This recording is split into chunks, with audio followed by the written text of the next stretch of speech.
नमस्कार दोस्तों, कैसे हैं आप? आशा करते हैं आप लोग बहुत अच्छे होंगे। तो चलिए शुरू करते हैं आज का टॉपिक।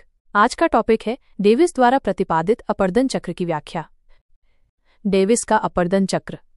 विलियम मॉरिस डेविस एक प्रसिद्ध अमेरिकी भूगोलवेत्ता थे जिन्होंने अपर्दन चक्र साइकिल ऑफ इरोजन का सिद्धांत प्रस्तुत किया। उन्होंने बताया कि किसी भी स्थल रूप का विकास एक क्रमिक प्रक्रिया के तहत होता है, ठीक वैसे ही जैसे किसी जीव का जन्म, युवा अवस्था, परिपक्वता और वृद्धावस्था होती है। यह सिद्धांत धरातल के विकास को समझने का एक सुंदर तरीका है। युवा अवस्था, तीव्र ऊर्जा का समय। जब कोई क्षेत्र उत्थान अपलिफ्ट के कारण ऊपर उठता है, तब वहां की नदियां तेजी से बहने लगती हैं। वे गहरी वी आकार की घाटियां, वी शेप्ड वैलीज बनाती हैं।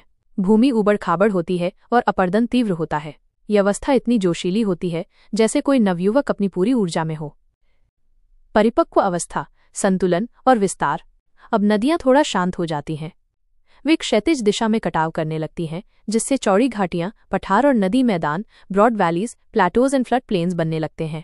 धरातल कुछ हद तक समतल दिखाई देता है।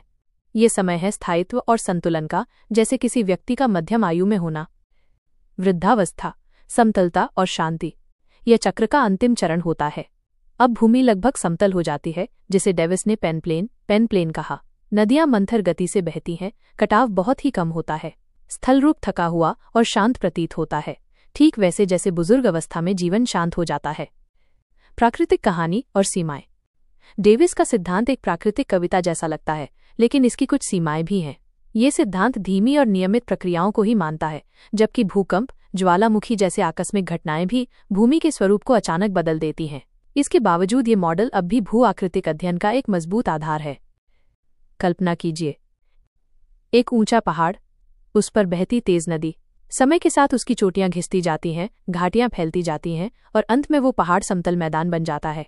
यही है डेविस का चक्र, धरती की जीवंत यात्रा। तो दोस्तों, आज आपने जाना कि कैसे डेविस ने भू आकृतिक विकास को एक मानव जीवन चक्र की तरह समझाया।